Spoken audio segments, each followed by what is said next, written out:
Hello everyone, আমার নাম বাপি দাস আর তোমরা দেখছো লাইফ চেঞ্জিং।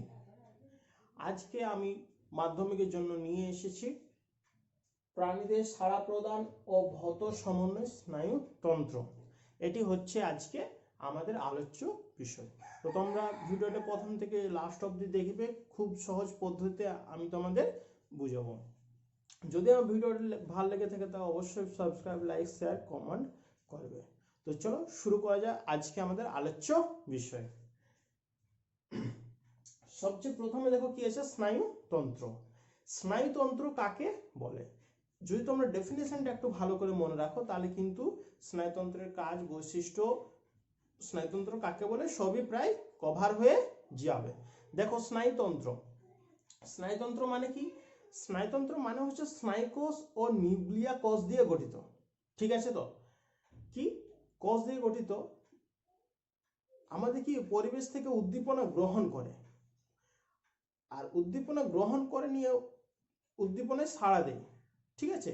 এই সাড়া দেওয়ার ফলে কি হয়, পরিবেশের মধ্যে একটা সমন্বয় সাধন হয়। তো এইটি যে তন্ত্রের মাধ্যমে হয়ে থাকে তাকে বলা হচ্ছে স্নায়ুতন্ত্র। বুঝতে পেরেছ? তাহলে কি বললাম, স্নায়ুকোষ ও নিউক্লিয়া কোষ দিয়ে গঠিত। ঠিক আছে? তো দেখো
আমি ডেফিনেশনটা লিখে নিয়ে টুকরো টুকরো করে লিখেছি, কি হবে তোমরা অল্প মনে রাখলে পুরোটা পেয়ে যাবে। সবচেয়ে প্রথমে স্নায়ুকোষ ও নিউরোগ্লিয়া কোষ দিয়ে গঠিত। বুঝতে পেরেছ? কি করছে, উদ্দীপনা গ্রহণ করছে, আর গ্রহণ করার পর কি করছে, ওই উদ্দীপনার বিরুদ্ধে সাড়া প্রদান করছে, পরিবেশের মধ্যে একটা সমন্বয় সাধন করছে যে তন্ত্রের সাহায্যে, তাকে বলা হচ্ছে স্নায়ুতন্ত্র। তাহলে দেখো স্নায়ুতন্ত্র কি কি দিয়ে গঠিত তোমরা এখান থেকে পারবে, স্নায়ুকোষ ও নিউরোগ্লিয়া। এক নম্বর, স্নায়ুকোষের এই স্নায়ুতন্ত্রের কাজ কি? স্নায়ুতন্ত্রের কাজ কি? উদ্দীপনা গ্রহণ করে সাড়া প্রদান করা, পরিবেশের মধ্যে সামঞ্জস্য বজায় রাখা, তাই না? এইসব কাজ। বুঝতে পেরেছো?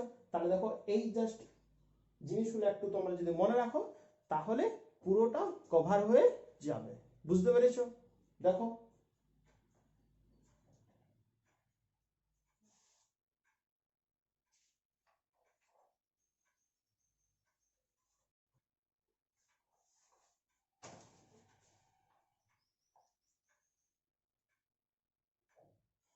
দেখো এরপর আমরা হরমোন পড়েছিলাম আগের দিন।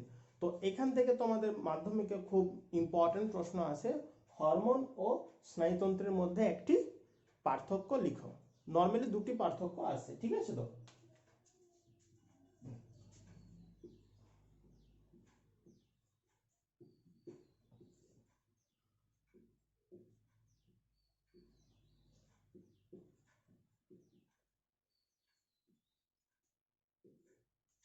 দেখো তোমরা যখন হরমোনটা পড়েছিল তখন তোমরা লক্ষ্য করবে, হরমোন যখন আমি তোমাদেরকে বুঝিয়েছিলাম তখন বলেছিলাম হরমোন হচ্ছে একটি রাসায়নিক প্রক্রিয়া, কিন্তু স্নায়ুতন্ত্রের যে ইয়াটা করে সমন্বয় সাধন, সেটি কিন্তু একটা ভৌত প্রক্রিয়া। আমি দেখো শর্টকাটে লিখে দিচ্ছি,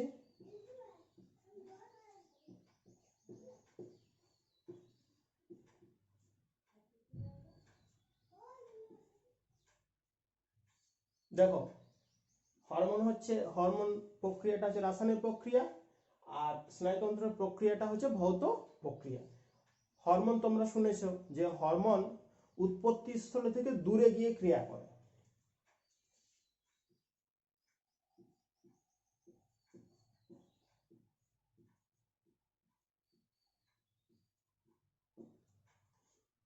উৎপত্তি স্থল থেকে দূরে গিয়ে ক্রিয়া করে, কিন্তু এটা সেরকম কোনো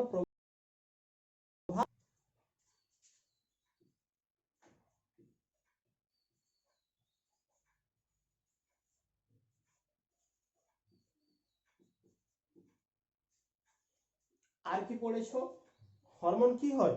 হরমোন ক্রিয়ার পর ধ্বংসপ্রাপ্ত হয়ে যায়।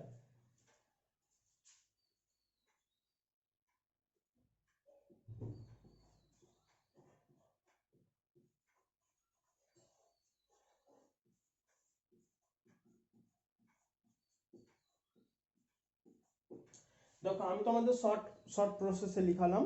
মেন জিনিসটা মনে রাখলে তোমরা কিভাবে সাজাতে পারবে। হরমোন হচ্ছে রাসায়নিক প্রক্রিয়া, এটা হচ্ছে একটা ভৌত প্রক্রিয়া। এটাতে কি হয়? দূরে ক্রিয়া করে, মানে উৎপত্তি স্থল থেকে দূরে গিয়ে ক্রিয়া করে।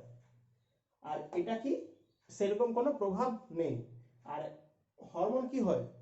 যেই কাজ কমপ্লিট হলো ও তাড়াতাড়ি সেখান থেকে দূরে সরে যায়, অর্থাৎ ধ্বংস হয়ে যায়। কিন্তু স্নায়ুতন্ত্রের ধ্বংস হয় না। বুঝতে পেরেছ? দেখো, এই শর্ট ফর্ম তোমরা যদি মনে রাখো তাহলে তোমাদের খুব ইজিলি পুরোটা কভার করতে পেরে যাবে। দেখে নাও, টুকে নাও, যদি পারবে তো টুকে নাও এই পয়েন্টগুলো, খুবই ইম্পর্টেন্ট।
দেখো, এরপর নিউরনটা কি জিনিস?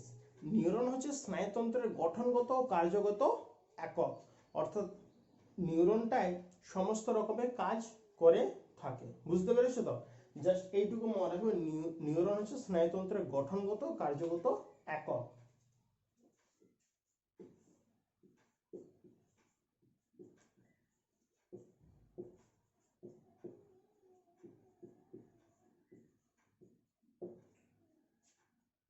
বুঝতে পেরেছো?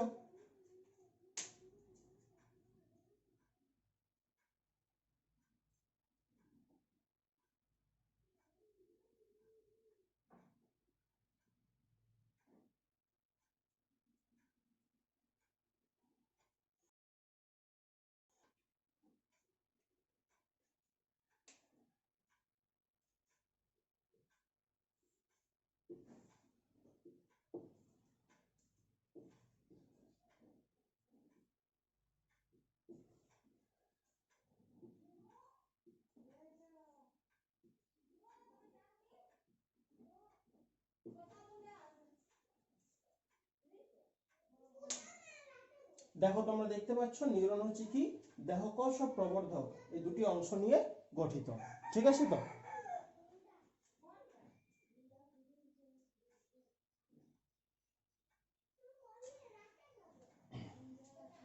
এই দেহকোষের মধ্যে কিন্তু অনেক অংশ থাকে, সেই অংশটি একটু মনোযোগ সহকারে দেখবে। আর তোমরা যদি পারো তাহলে নিউরনের যে ছবিটা আছে সেই ছবিটা একটু মনোযোগ সহকারে করবে, তোমাদের মাধ্যমিকে ওটা কিন্তু প্রচুর এসে থাকে।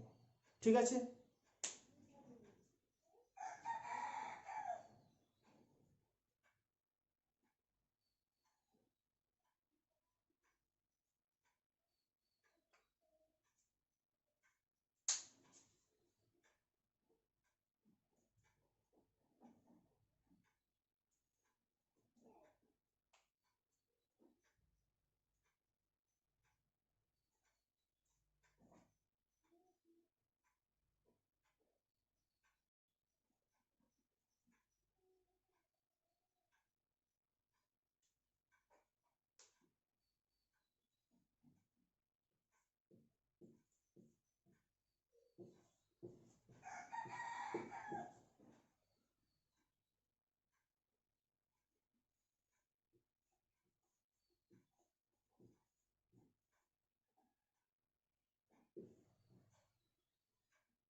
দেখো এটি একটু মনোযোগ সহকারে দেখবে। পরীক্ষায় তোমাদের এসে থাকে নিচল দানা কোথায় অবস্থিত, এবং অ্যাক্সন ও ডেন্ড্রন যেটা অবস্থিত সেটা হচ্ছে প্রবর্ধকের মধ্যে অবস্থিত। ঠিক আছে? তো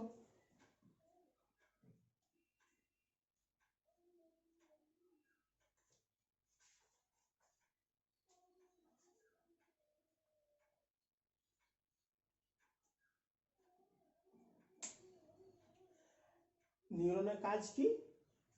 কষ সংবেদন পরিবহন করা, কষের যে সংবেদন সেটি পরিবহন করা। ঠিক আছে?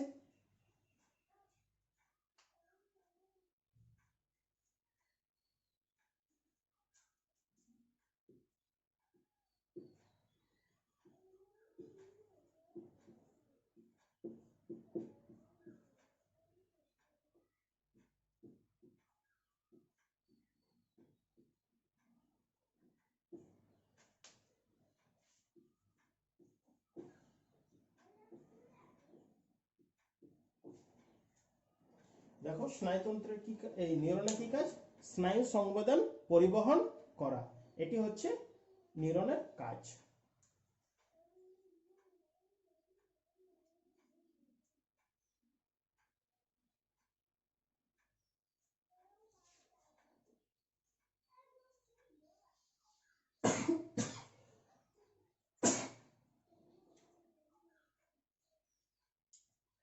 দেখো এটি কিন্তু অনেক বড় চ্যাপ্টার, যার জন্য এটা আমি তোমাদেরকে করাবো। ঠিক আছে? তো তো আজকে এতদূর অবধি থাক, পরের কি হবে, পরের এর পরেরটা আমি তোমাদেরকে ভালো করে বোঝাবো। বুঝতে পেরেছো? কারণ অনেক বড় চ্যাপ্টার না, একসাথে করতে গেলে অনেক বড় একটা ভিডিও হয়ে যাবে, যার জন্য তোমাদের হয়তো দেখতেও অতটা ভালো লাগবে না। এই জন্য পাটে পাটে করলে কি হবে, তোমাদেরও সুবিধা হবে, বুঝতেও সুবিধা হবে, দেখতেও ভালো লাগবে। বুঝতে পেরেছো? ভালো লেগে থাকলে অবশ্যই চ্যানেলটি সাবস্ক্রাইব করবেন আর এইভাবে পড়বেন। তাহলে কি হবে, এইভাবে তোমরা যদি পড়ো তাহলে তোমাদের পড়াটা তোমরা খুব ইজিলি করতে পারবে। ঠিক আছে? ভালো থেকো।